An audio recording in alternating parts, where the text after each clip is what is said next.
3 razões por que a dieta sempre vira compulsão à noite.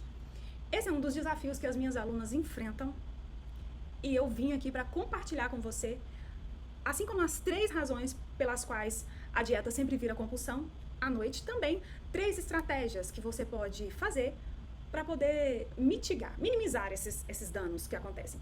Porque a verdade é, se vira compulsão à noite, a sabotagem, a autossabotagem se torna mais frequente e você precisa identificar isso.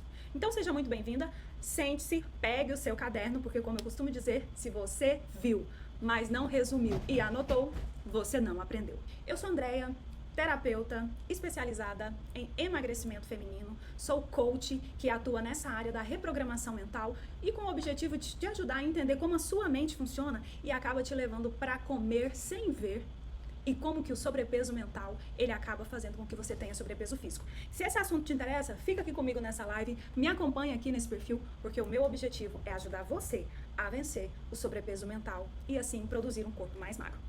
Vamos então ao contexto da nossa live de hoje. Razão número 1 pelo qual a dieta sempre vira compulsão à noite.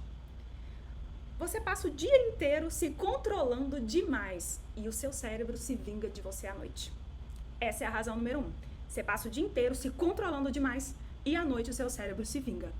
Durante o dia, você se força, se obriga, segue aquela dieta perfeita, ignora a fome, não come o que gosta, vai no modo rígido, se cobrando o tempo inteiro durante o dia.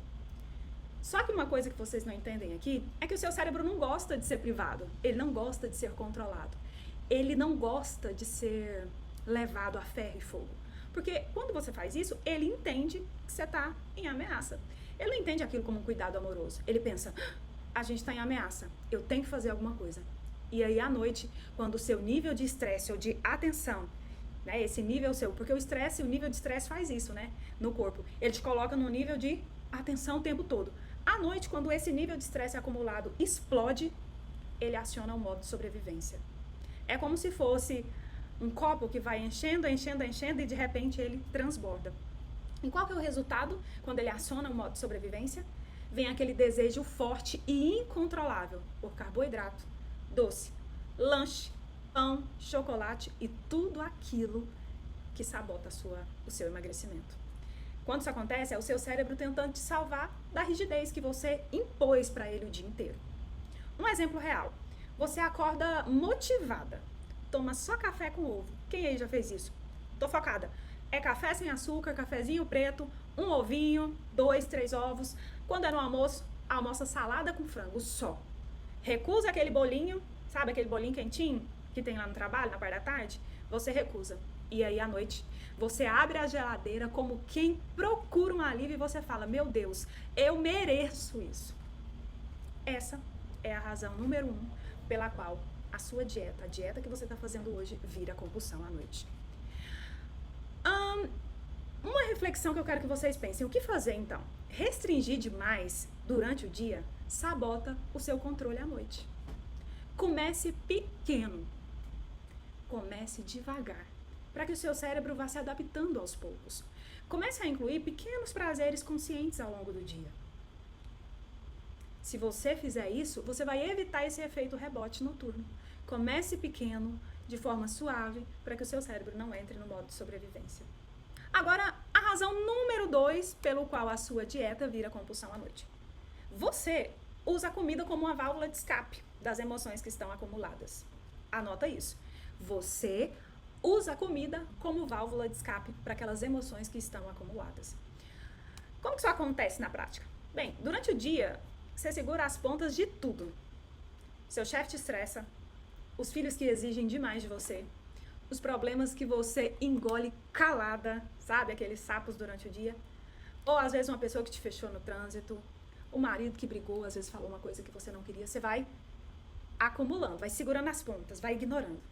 Só que as emoções vão se acumulando, porque não é, você pode ignorar conscientemente, mas inconscientemente ou no seu subconsciente, toda coisa que acontece com você gera um sentimento que gera uma emoção. Ou seja, isso que você acabou de ignorar foi se acumulando durante o dia. Isso gerou uma emoção no seu corpo e essas emoções vão se acumulando. E aí à noite, quando tudo silencia, essas emoções acumuladas vêm com força total. E aí, minha preciosa, a comida, ela entra como se fosse uma anestesia emocional. Ela entra como consolo, como aquela sua amiga que te entende e te ajuda. Só que o alívio que ela vai proporcionar para você, a comida, ele é momentâneo. E depois, o que vem logo em seguida? Uma culpa gigantesca. Você se identifica com isso? A sensação de abrir o armário da cozinha e pensar, eu mereço alguma coisa gostosa hoje. Nem que seja por um pouquinho. E aí você procura no seu armário o que tiver. Você não tem clareza na sua mente do que você quer comer, mas você sabe que tem que ser aquela coisa que é gostosa, que vai conversar com você, que vai fazer você se sentir bem. E esse só um pouquinho vira um ataque ao armário, à geladeira. E você sabe qual que é a grande questão aqui? Comer não é o problema. É o que você está tentando enterrar com a comida. A emoção que não foi resolvida que você está tentando enterrar, colocar a comida por cima. E o pior, quando esse tipo de comportamento cria culpa em você, existe uma lei natural que diz: quem é culpado merece punição. E aí, minha preciosa, esse sentimento de culpa, sua mente subconsciente ou inconsciente diz: você precisa ser punida porque você é culpada. E aí é onde vem todos aqueles sintomas que te sabotam no emagrecimento. O que você pode fazer então? Crie um ritual noturno de autocuidado emocional. O dia que foi estressante para você? Foi difícil, desafiador? Foi um dia que foi desafiador? Então, as minhas alunas, eu sempre indico para elas, escrevam, tenham um diário. Andréia, como assim um diário? Para você extravasar. É como se ele fosse a sua melhor amiga, que só te escuta, te entende e nunca te critica.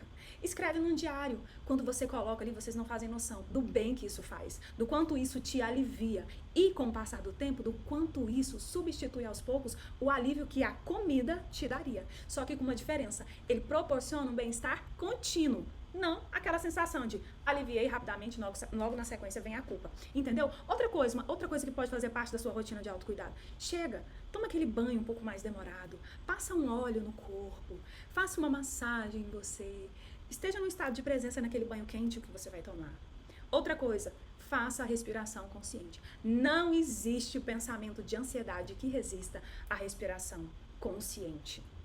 Se você faz, eu ensino isso aqui em alguns vídeos, você vai ver que dá como se fosse um reset mental e te traz um estado de calma e tranquilidade.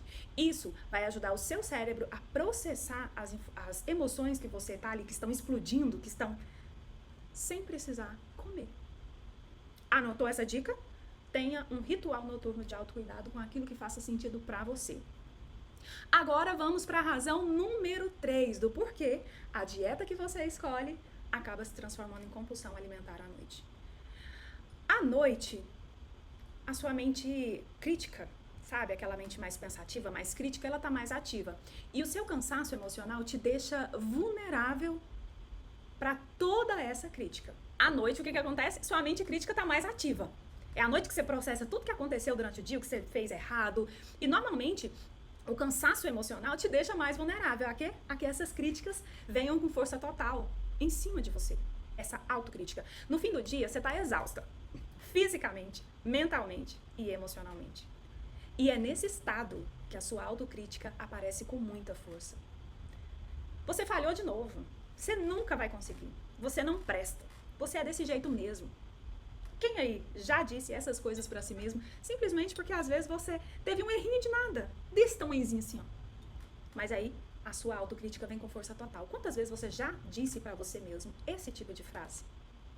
E aí, pra fugir dessa dor mental da autocrítica que você coloca em você, a comida vira um refúgio. Eu recebi uma pergunta: por que eu como sempre quando eu brigo com meu marido ou quando eu tenho estresse no trabalho? Eu explico por quê. Porque comer é mais fácil do que sentir a emoção e resolvê-la. Então, para fugir da dor, a comida acaba se tornando um refúgio. Além disso, é à noite que o nível de decisão do cérebro já está esgotado. Você teve que decidir tanta coisa durante o dia e decidir pelo certo, se controlando. Você passou o dia inteiro se controlando. No fim, você não tem mais resistência emocional. É como se você falasse: ai, basta, chega. Quem já chegou no fim do dia e falou: não, Deus me livre, tô cansada. Não aguento mais esse tipo de autocobrança que você se controla, de ter que se controlar, de ter que fazer o jeito certo e tal. Isso se chama fadiga de decisão. E quanto mais decisões você tomou ao longo do dia, mais difícil é resistir à comida à noite. Por quê? Você tá fadigada, você tá cansada, você tá esgotada. Parece que você se torna sem resistência, principalmente à noite, e acredite, principalmente naqueles dias mais difíceis. E aí, minha preciosa, a comida vai ser o seu refúgio. Principalmente à noite, que é quando você para poder ficar num estado de descanso, não é verdade? Só que eu quero que você pense numa coisa. Você não está fraca. Não quer dizer que você é fraca. Você está só sobrecarregada. Aprenda a se acolher com paciência, amor e compaixão. Em vez de você dizer, eu sou fraca mesmo, eu sempre faço as coisas desse jeito, diga apenas, eu estou sobrecarregada. Foi um dia difícil e tá tudo bem. O que você pode fazer na prática para poder lidar com essa terceira razão? Diminua conscientemente, em palavras, as exigências noturnas. Planeje com antecedência, já que você sabe que os dias mais difíceis a gente sempre sabe, né? Nesse período do mês é o período, por exemplo, que eu tô de TPM, esse período é quando o menino na escola tá tendo prova, ou esse dia é o dia que eu tenho uma rotina um pouco mais corrida em levar menino pra escola, leva no futebol, busca aqui, busca ali. Ou então, você sabe no seu trabalho, os dias do mês que são mais desafiadores. Então, planeje com antecedência, evite se colocar em situações de escolha difícil. Do tipo, será que eu como ou será que eu não como? Nesses dias que você sabe que são os dias mais desafiadores, de preferência nem tenha essa comidinha, ou não aceite um convite para algo que poderia te levar a ficar nesse diálogo, sabe? Nesse, como a gente chama, conflito interno. Será que eu como? Será que eu não como? Porque lembra, nesses dias, principalmente, estando exausta, física, emocionalmente, mentalmente, a chance de você cair e de você decidir de forma errada é maior. E outra coisa muito importante, cuide da sua conversa interna. Porque toda vez que acontece um fato, você pensa sobre aquele acontecimento, a sua mente pensou, inclusive criando uma imagem mental, e na sequência, isso gera, você dá um significado para isso. E aí começa, né? Emoções para todo lado, e aí sua mente começa a conversar com você. Cuide da sua conversa interna, perceba conscientemente o que você tem dito para você e coloque isso num tom positivo, porque a sua mente subconsciente, ela responde em 90%, ela é responsável por 90% das decisões automáticas que a gente toma, decisões que você não percebe que toma, mas toma. E isso é feito pela sua mente subconsciente. E o que alimenta a mente subconsciente? Sua conversa interna, aquilo que você diz e pensa. Então, automaticamente, se você diz pra você, eu sou fraca mesmo, sua mente subconsciente vai tomar decisões que façam sentido com essa declaração que você fez, com esse seu diálogo interno. Então, cuide da sua conversa interna, mude as palavras para um tom positivo. Em vez de falar, eu sou fraca, diga, hoje o dia foi desafiador, eu estou sobrecarregada, mas tem outras duas coisas ali que eu vi que eu posso fazer na razão 1 e 2, como, por exemplo, a rotina, o ritual de autocuidado, que pode colocar num tom positivo e te fazer não se sabotar.